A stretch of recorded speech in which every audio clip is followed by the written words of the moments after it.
It's just fantastic to see the country come together and recognise the crisis on our doorstep and to demand that the Prime Minister takes action. I don't know if any of you saw, but well, I'm sure many of you did, the wonderful pictures in Germany and Austria yesterday where there were crowds cheering as refugees came in, where people were giving presents to the traumatised children and the smiles on their faces. We can do that here. We have the people here to do it. Let's do it.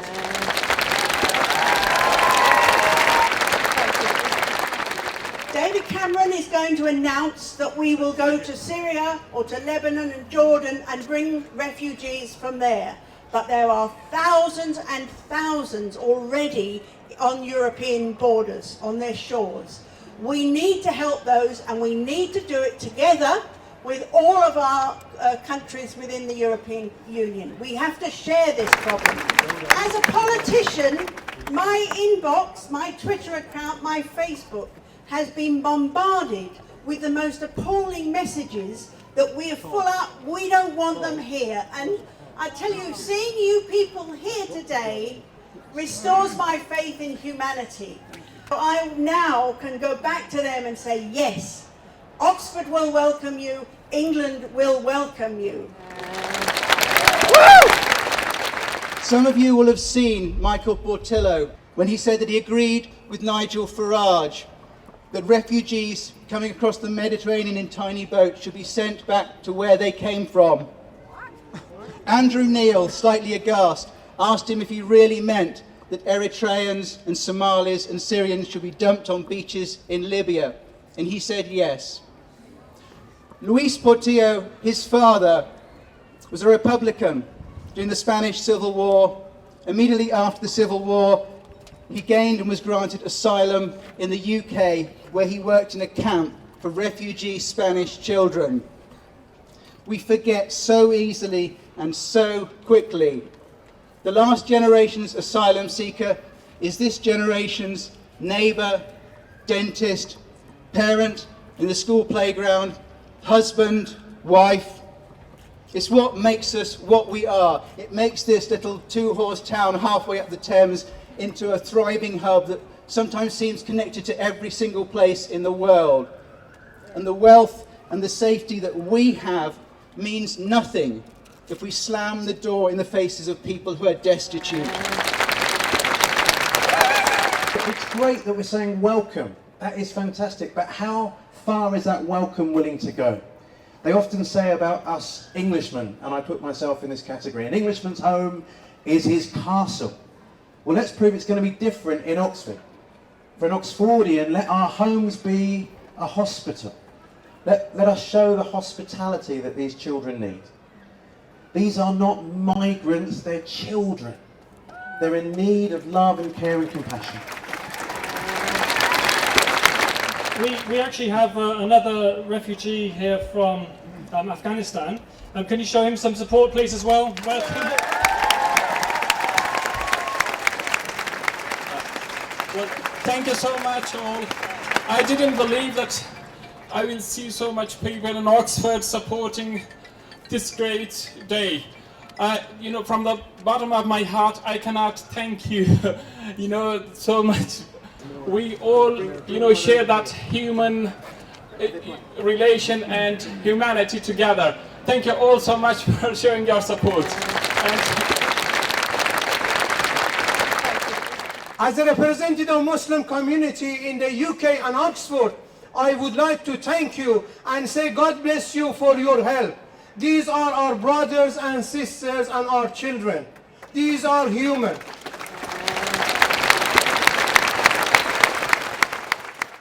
On Wednesday this week, Yvette Cooper, the Shadow Home Secretary, sent round a message to all Labour Council leaders asking us to signify our willingness to take refugees from Syria, and we responded from Oxford immediately to say yes, we would, and that is something which we're now carrying through.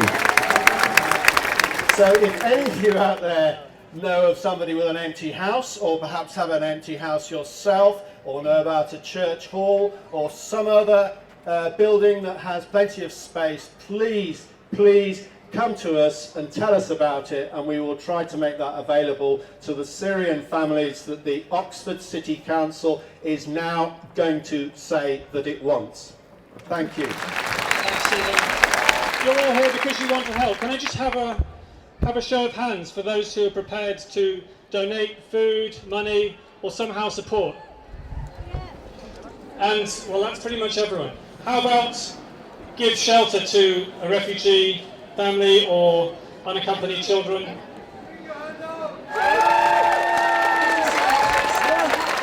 Refugees are welcome here! Refugees are welcome here! Refugees are welcome here! Thank you very much.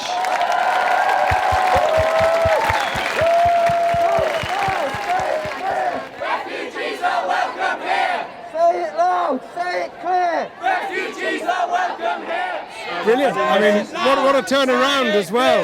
When you think of what the dominant rhetoric was in Britain just a fortnight ago. And now look.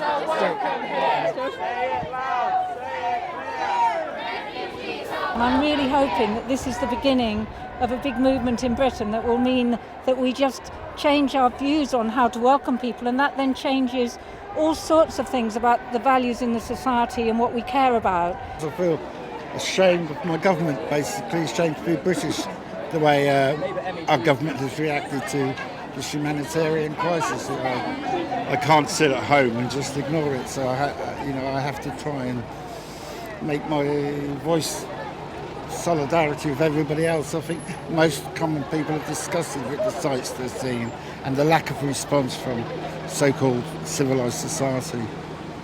It's a nice turnout. I think Cowfield is a local concentration camp.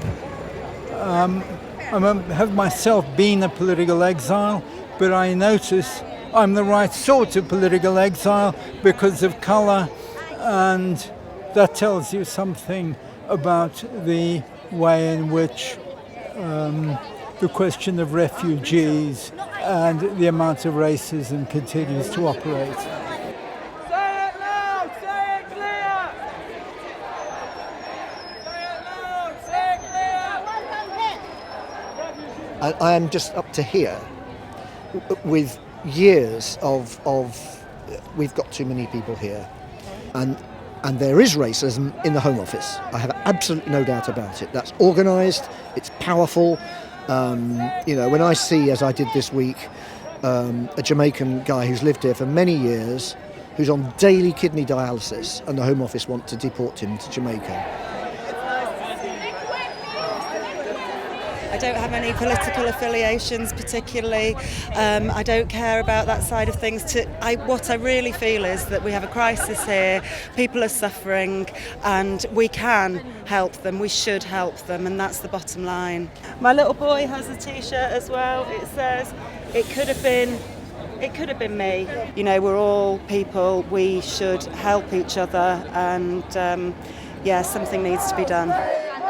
Refugees are welcome here! Say it loud, say it clear! Refugees are welcome here! This was the first Refugees Welcome demonstration anywhere in the country, and given that we had somewhere between 1,500 and 2,000 people show up here in Oxford City Centre at literally 3 or 4 days' notice, I think it's incredible, and it will have sent a very strong signal all the way to Downing Street and beyond, that we here in the UK and in Europe, and of course here in Oxford, are prepared to do our bit to support refugees escaping from the Syrian conflict and to make them welcome right here.